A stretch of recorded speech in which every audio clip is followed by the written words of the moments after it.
Welcome to episode 3 of The Road to Code. Last week, we talked about how a browser works, very high level. Quick recap, reading the HTML file top to bottom like a text file. It builds a model of the structure of the page in memory. That's called the DOM, the document object model. And then in JavaScript itself, we talked about functions and constructors, which are just special types of functions that return an object. Today, we're going to make a restaurant check splitter. So let's say you're out to eat at a restaurant, dining with a bunch of friends. Comes time for the check. How do you split it? Put in the amount, put in the number of friends that you want to split it with, put in the tip amount, and it'll tell you how much to pay, right? Or the tip percentage, rather. And the reason we're building this thing is so we can learn a little bit about navigating between pages, how inter-page navigation works. So this is the first time we're going to navigate between pages. We're going to learn, we're going to look at HTML forms, and then we're going to talk a little bit about types, JavaScript types. Let's come up with a plan of attack, right? So usually what I do in this situation, I take 5 minutes to sketch a design, and then you can draw boxes around the things that are kind of related to each other.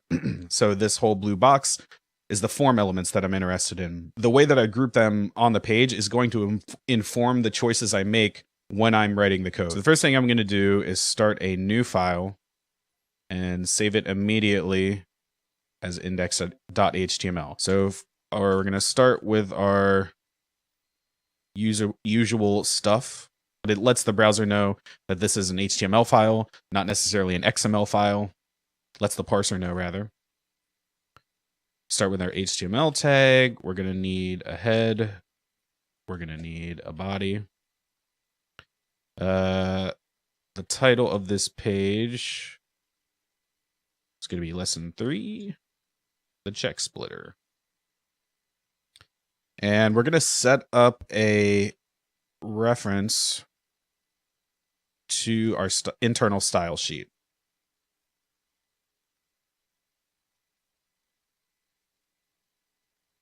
Open this file.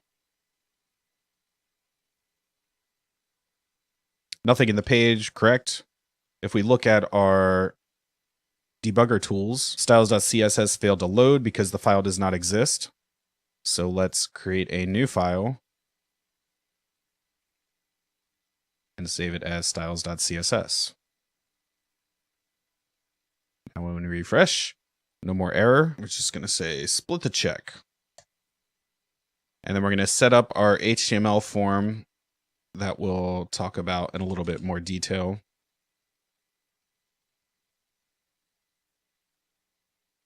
Method is get. So the first field here is going to be how many people are we dining with. We'll talk about all of these attributes and elements here because there can be a lot going on here if you've never dealt with HTML forms before, and a lot of this will be similar or the same, but the name is going to be different. It's going to be a number type again. All right, and then our third field set, we're going to have a total of 4 field sets, and a field set is literally just any grouping of form elements. Again, it kind of helps with that mental model, so you can look at this easily and kind of know how these things are grouped together. So the third field set is going to be for the tip. This one is going to be a little bit different. This is going to be a new type of element that we haven't looked at before, called a select tag. We're going to provide 4 options for the tip amount that you can possibly have. 10%, 15%, 20%, or 25%. The final field set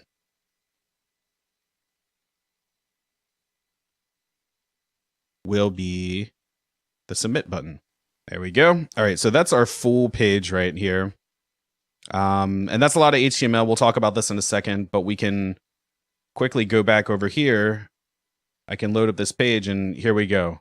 No styling. This is by default what all of these form elements look like.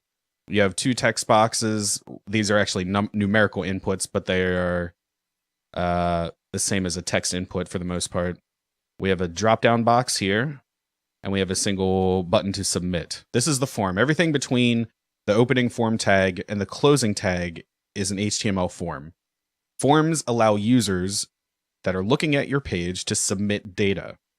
Hence all of the text boxes, the select box, and then the final submit button, right? When you click submit, by default, a form sends the information to the web server and then redirects the user to a new page. And that's why we have the action attribute here set to result.html.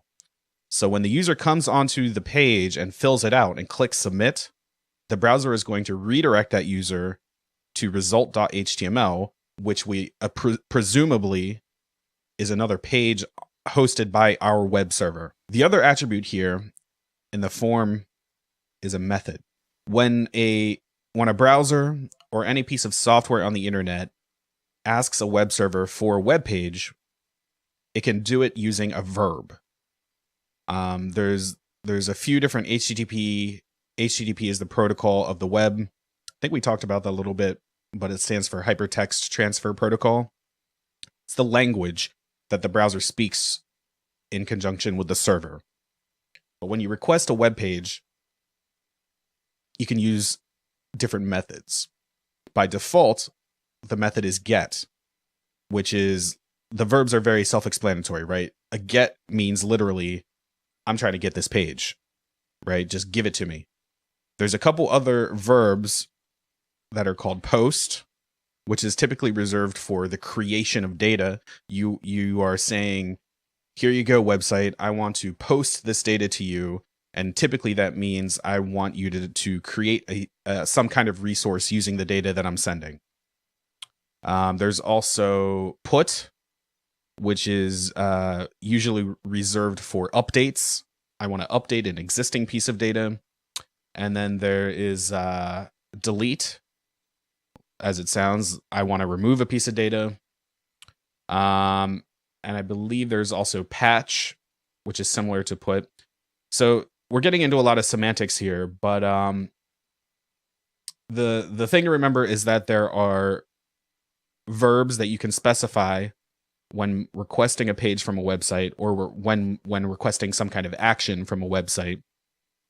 And the default one is always get. So when you type a URL into your browser and you hit enter, you're always executing a get request. And it's very common with HTML forms to actually use a post request here. But I'm using a get because it's going to let us talk about something in a few minutes called parameters. The field set, as we talked about before, is just a logical grouping of elements in the form. Could be one, could be many. Now we have a label, which, as it sounds, is, the text. If we go back to the page here, number of diners, that's the label. And we give it an attribute called for, which is going to reference the name and the thing that the label is tied to. Now, this doesn't actually provide any direct functionality. When you say, here's a label, and it's for the element with the name of count, all by itself, that doesn't do anything, except if the user is using some kind of screen reader, or it's basically an accessibility feature. So for seeing impaired users who might be using a reader of some kind that's like reading the contents of the page to them, if you have set up your labels and associated elements correctly, it's going to be a much easier time for them.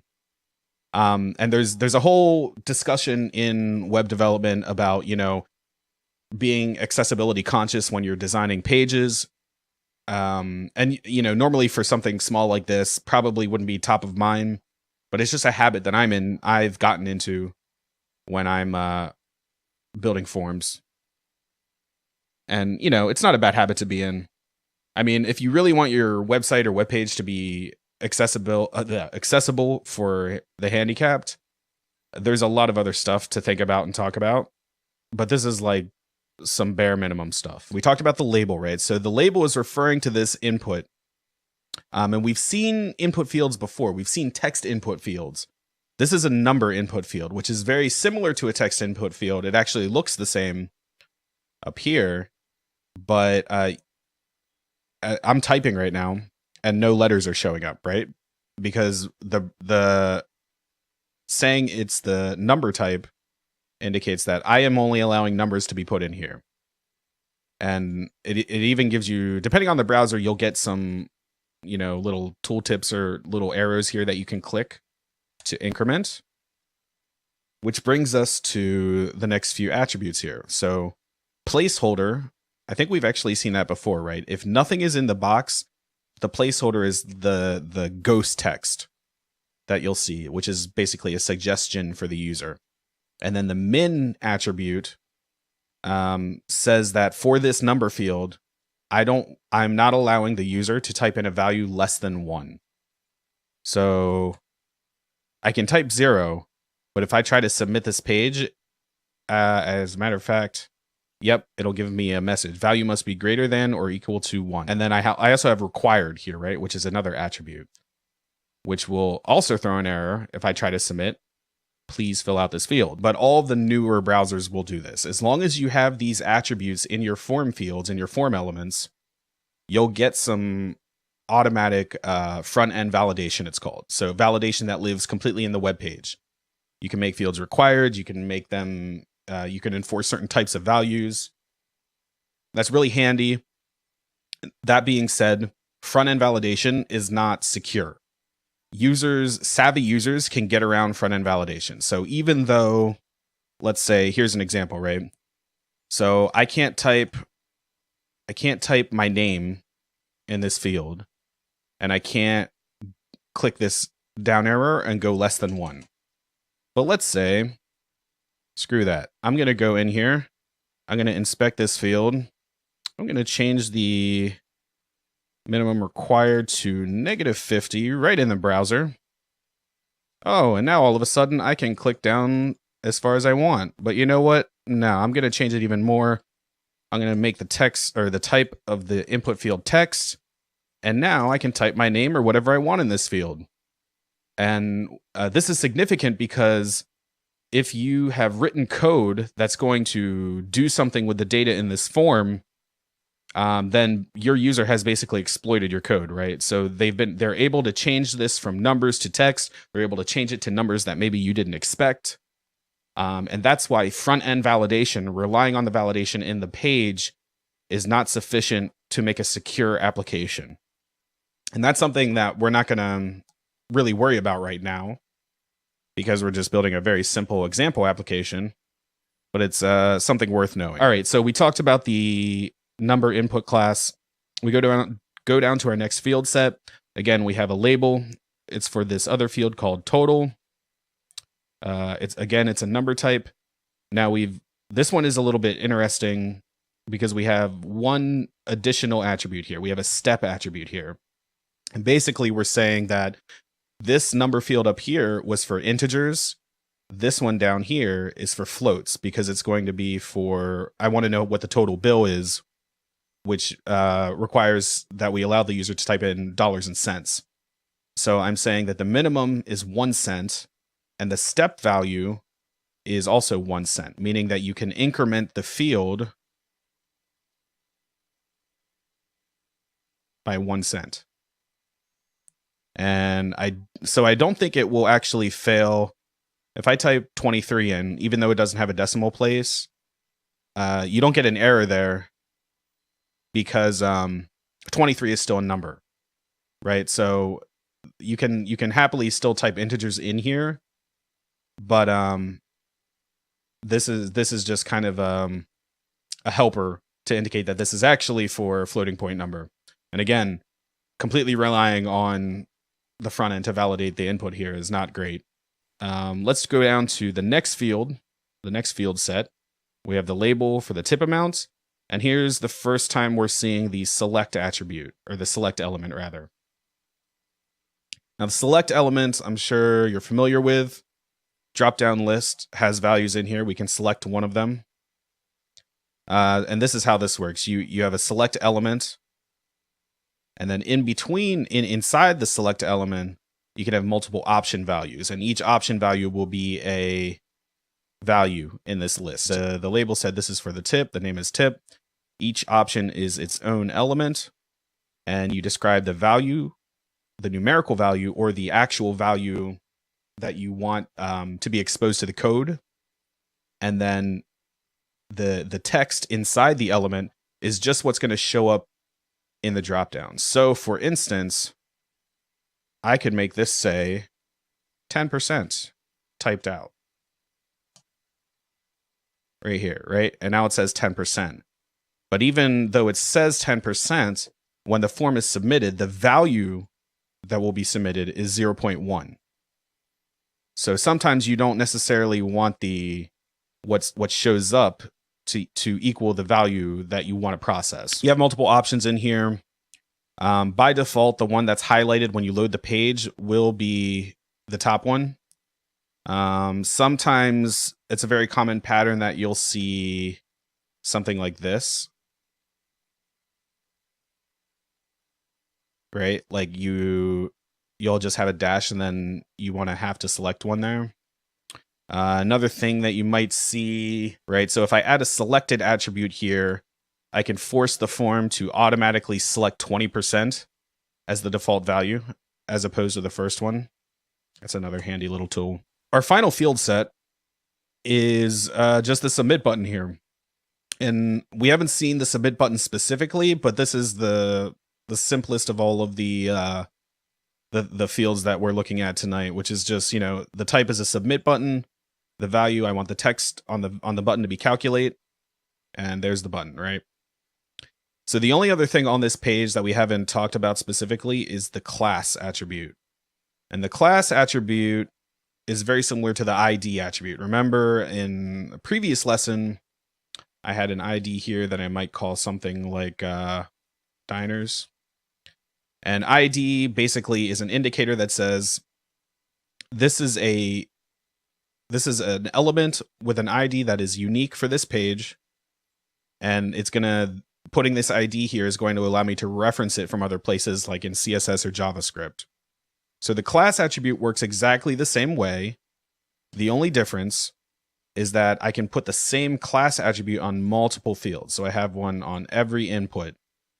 And typically the way that you use this, or the difference between the two, is when you put a class on something, you're giving yourself an easy way to style all of the related elements. Before we move on, let's fill out the JavaScript or the HTML for the result.html file. We're going to want our style sheet. So the main element, it's kind of a new tag that was introduced in the latest version of the HTML standard, HTML5. In the old days, I would probably just do a div and give it an ID of main like that. There's a couple new elements that are just basically semantics to better allow you to describe the page that you're designing. So main is one of the new elements that is literally just an indicator that says, hey, this is the main section of this page. So we're going to fill out some placeholder HTML. And finally, we are going to need some JavaScript. So this is the result page here. When you load the page, you're going to see a header that says each person should pay. And then we're going to set up a blank H1 where we're going to programmatically insert the results of the form submission. And then we're going to show a back link, right? So if we go back to the page as it stands, we reload this thing and we put in some values. Here we go. We fetched, remember the action is result.html. When I clicked submit, it requested result.html, and that's the page that got loaded. And now what's going to happen is when we write our JavaScript, when this page loads, it's going to execute this script. So let's talk a little bit about URLs. That's something we have not talked about yet. So a URL stands for Uniform Resource Locator. And this is literally the text that you're typing in the top bar of your browser to navigate to a web page somewhere on the internet. It's a reference for a location on the web. These are the major parts of the URL. So the protocol is the first little bit here. HTTP, the ones you typically are going to care about are HTTP and HTTPS. And the difference between the two is the S is secure and the one without the S is not. Sure, you've seen it all over the place. We're not going to get into a whole discussion about how HTTP works. You have the subdomain, which is in this case the www. You have the domain name, example, and you have the top level domain. This is, I'm sure you're familiar with .com. There's tons of other top level domains, .org, .net.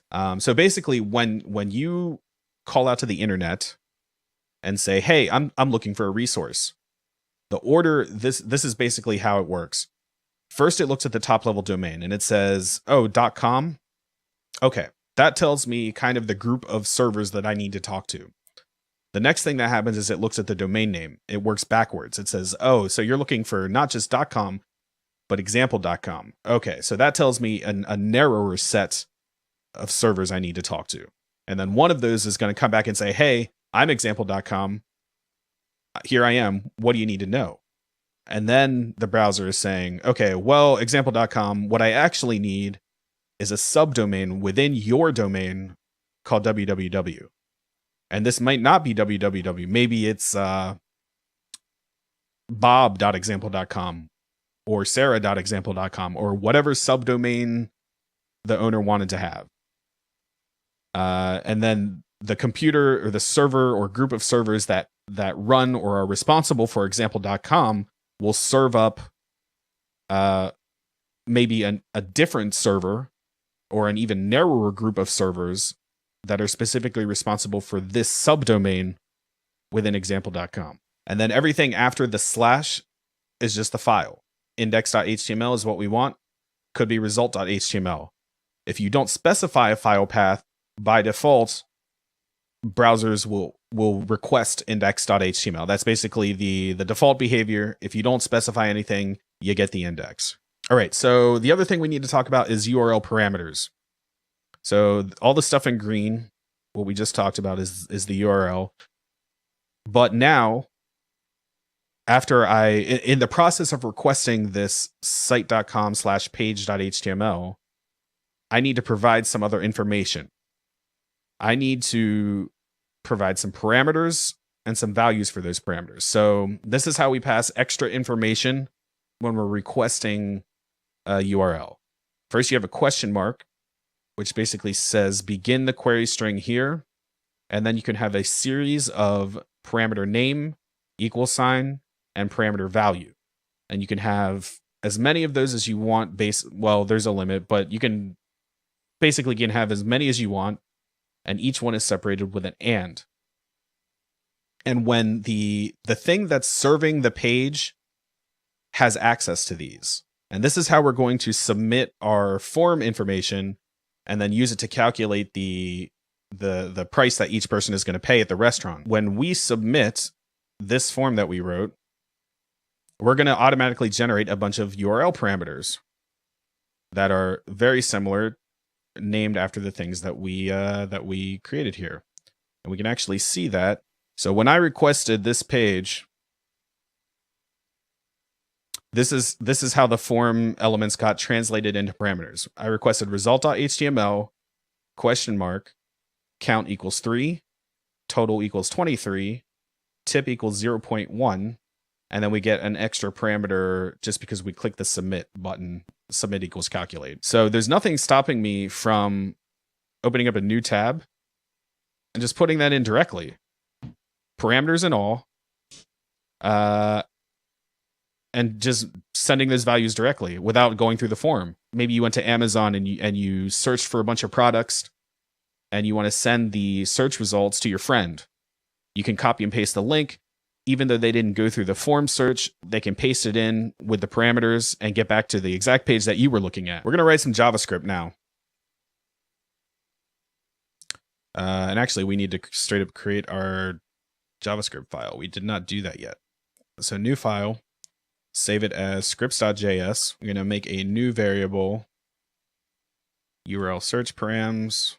And once again, I'm just going to mostly type this out, and then we can talk about it a little bit more. We're going to need the number of people that are dining. Going to need the total bill. And then we're going to calculate our total result. And then finally, we will insert it into the page. That's all the JavaScript we need to write. 7 total lines. So before we talk about the code, remember, this is our form page. No JavaScript is referenced in this page. We don't need any JavaScript to create a form and submit the form. When the button is clicked, when the submit button is clicked, we are requesting from the server, give me the file result.html, collect up all of the data that was filled out in the form, and submit it as parameters to the page. So then result.html is coming down into the browser. It's getting loaded up. So it requests the page. It gets down to scripts.js, and it says, "Whoa, let me go get this JavaScript file and execute it immediately right here." So that's when we run this JavaScript. And what's happening here, so the first thing, we're making a total of 5 variables. The first one is using a function provided by the JavaScript engine called URL search params, which basically just returns an object that gives us access, a special object that gives us access to the parameters that were submitted with this request, which means this string right here, count equals 3, total equals 23. That's what we're getting access to by creating a new instance of the URL search params object. Next, we're using that params object, we're getting the count, which is up here, count equals 3. We're pulling that out, but when we get it, it's a string because all of the parameters start out as a string.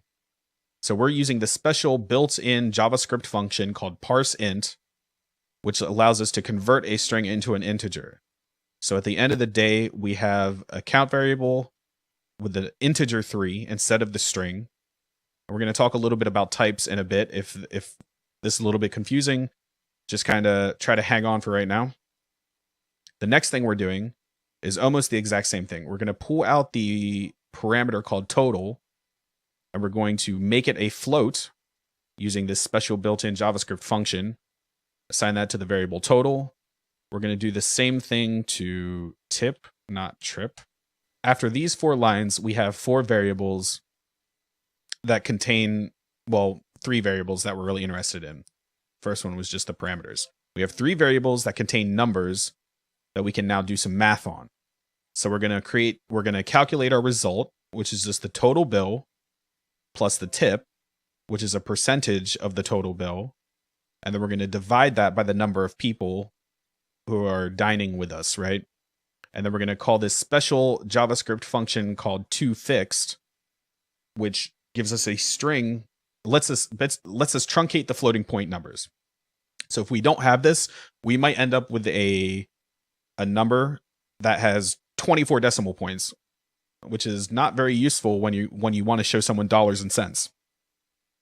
So this lets us truncate that down to a maximum of 2 decimal points. And then finally, the function we should be very familiar with at this point, which is document.getElement by ID, find the result ID in the page, set the inner HTML to a string, which is the $, and then our result. Let's make sure this works.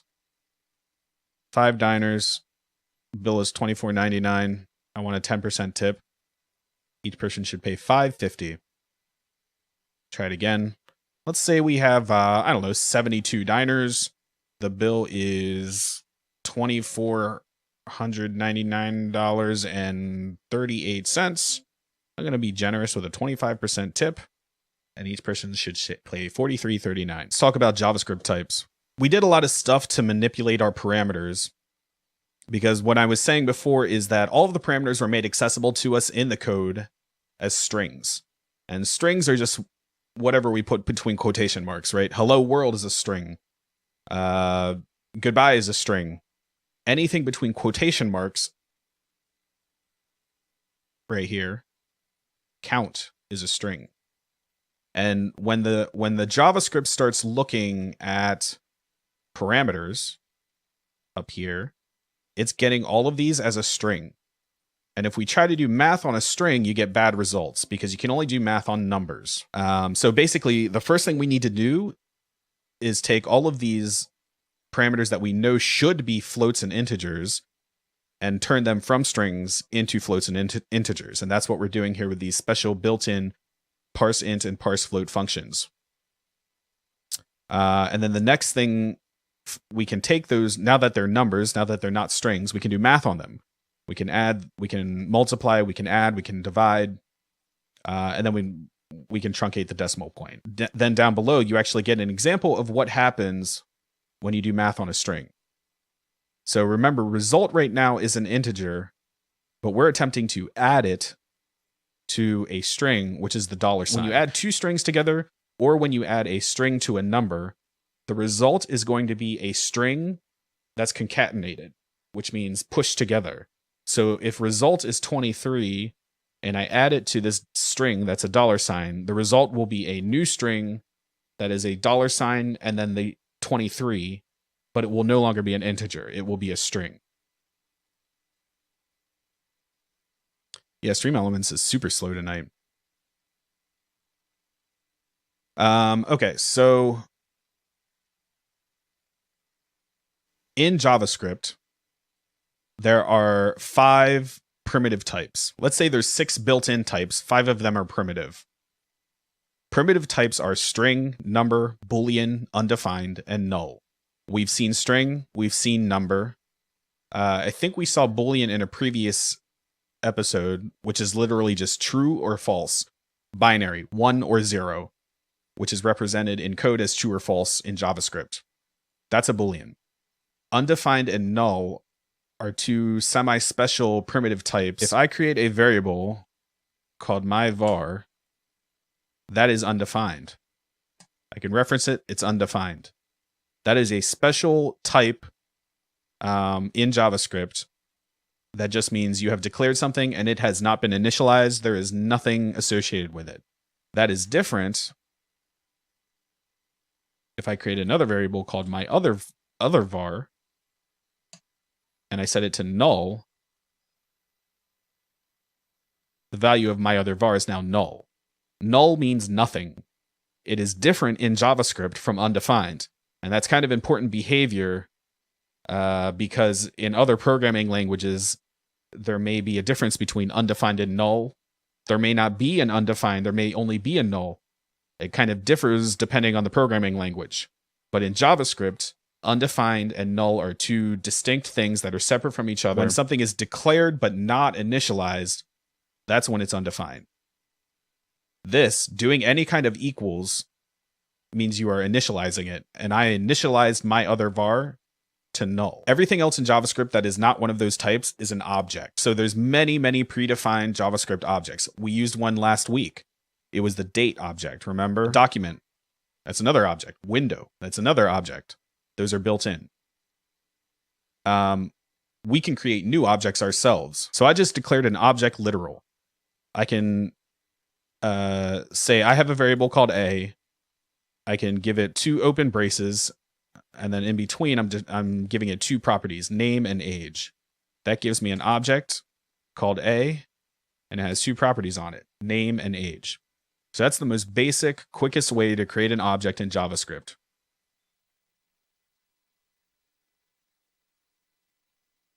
The other way to create an object is to make a special constructor function. And remember, I talked a little bit about this last week. A constructor is a special function that creates an object.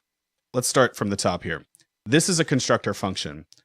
I've created a new function. It's called car. It takes 1 argument called wheels. And when it runs this function, it sets the wheels property of this to whatever was passed in as the argument wheels. So if I create a new object using this constructor called car, and pass it the new. So new car, pass in 4. I now have a variable called my car It is a car type.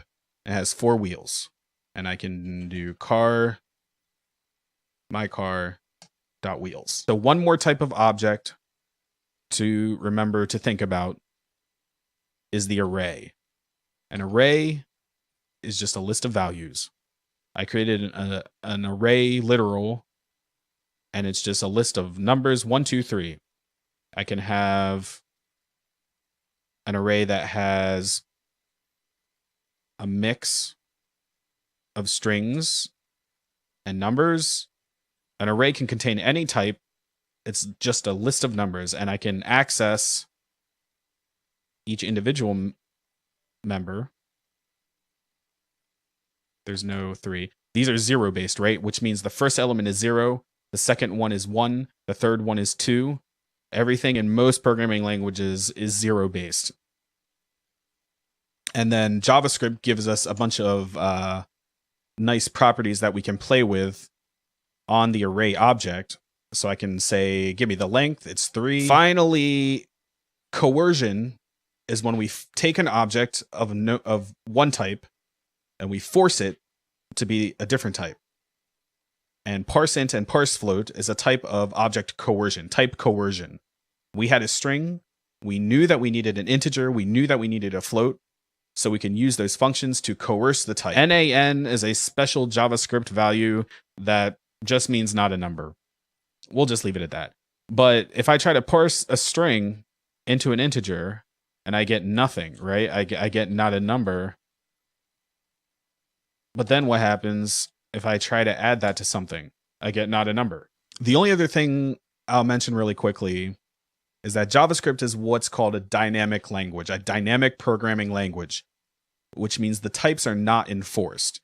That's why I can do, let's clear this again. That's why I can do something like B is a string, and I can also do B is 42, and I don't have to specify what type B is going to be.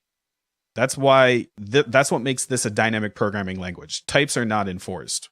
Any variable that you come across, any object that you come across, well, any variable that you come across can be any type. Could be a primitive type, could be a type that was created using a constructor, could be anything. It's good and it's bad. It's good because you don't need to specify your types up front. It's very, very flexible. You can do a lot of cool things with dynamic programming languages. It's very, very bad sometimes because you can look at a variable and have no idea what type it is, and that's what leads to probably, I have no numbers for this or no proof of this, but I would say misinterpreting a type is the #1 bug when things go wrong in dynamic programming languages. If you wrote some code, if you wrote an application and you're having problems, I bet the most common error is probably a type error because you thought something was one type and it turns out it's actually a different type. And those can be hard to chase down sometimes. So that's the blessing and the curse of dynamic languages. Something like C# is a statically typed language where every variable has to have a defined type. One more thing we're going to do tonight, which is we're going to make this look a little less shitty. We're going to do that with a little bit of CSS. Now, the interesting thing here, remember, there's no JavaScript referenced in this file. There is JavaScript in this file, in the result file. But our styles, our CSS styles, we're going to load in both pages. Both pages are going to have the same styles file that gets evaluated when each page is requested. All right, so a little bit of CSS tonight. I'm just going to center all of the text in the body. We're going to take all of our field sets. We don't want the ugly border around them. We are going to standardize the font size of all the labels. We're going to put a little bit of space above the main results. And this is the one new thing we're looking at here. This is the class selector, right? So I'm doing .input because I put class input on all of these form elements. So now I can go in here and set a bunch of rules for them. Make this block display. Set up some margins and a little bit of padding all the way around. And the other type of new selector we're going to see is selecting something using an attribute. So when I do class input selector, and then inside square brackets, I can say type equals number. That's an attribute selector. So it's finding all of the inputs where the type is number. These right here. Okay, so we have some basic styling. We can see the results. Centered, everything's set up. Looks a little bit nicer. Right, so everything's just centered and spaced out a little bit better. Nothing fancy, but unifies the look. So there's two different ways to put space around an element. There's margin and there's padding. Margin refers to the space around an element, and padding refers to the space along the inner edge of the element. And you can see a representation of this in the browser. So let's go back to this page and inspect this. I'm looking at this input right here. And with the debug tools open, that's the input. So this is a nice little diagram the browser gives us. You can see the margin is the space around the element, the orange space. The padding is the green space. So inside the element, basically pushing the inner portions out away from the border. So basically you can also do this, right? I could say margin top is 0.5. I can see margin right is auto, if I can spell. I can say margin bottom is 1em, and margin left is auto. I can do all this, or I can collapse it into a single line and start and say 0.5 auto, 1 auto. So that's all I'm doing there. Couple resources. You can dig further if you want to. The intro to URLs. So back to that whole conversation about what is a URL, what are the parts that make it up, the domain, the subdomain, the file resource, the parameters. You can read in depth about it on MDN on that what is a URL page. Again, MDN overview of forms, more on the form element, the action, the method, get, post, put, patch, update. That probably is linked in there. The different form elements, an overview of those, the whole discussion about clicking submit, sending the form data to a backend server, and then requesting a new page. And then, yeah, so some other resources. MDN has more information, the documentation for the parse int and the parse float functions. If you're curious about more type coercion or casting, there's kind of synonyms there. Other behavior that might occur when you try to cast a type to a different type and the input is not expected. And then finally, documentation on the URL search params function, which is the function we use to take the parameters from the URL and turn them into an object in JavaScript that we are able to access, pull the data out of, and then do some math on that. Stretch goals are every time we build something, every time we build a project, I give you a couple optional stretch goals to pursue if you want to keep going.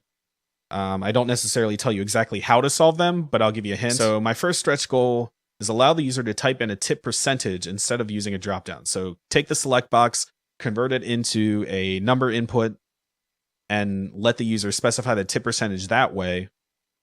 So they can specify any tip. Right now we have it locked down so they can only do the pre-selected 10, 15, 20, or 25%. If you do this, you'll change it so they can type in whatever they want.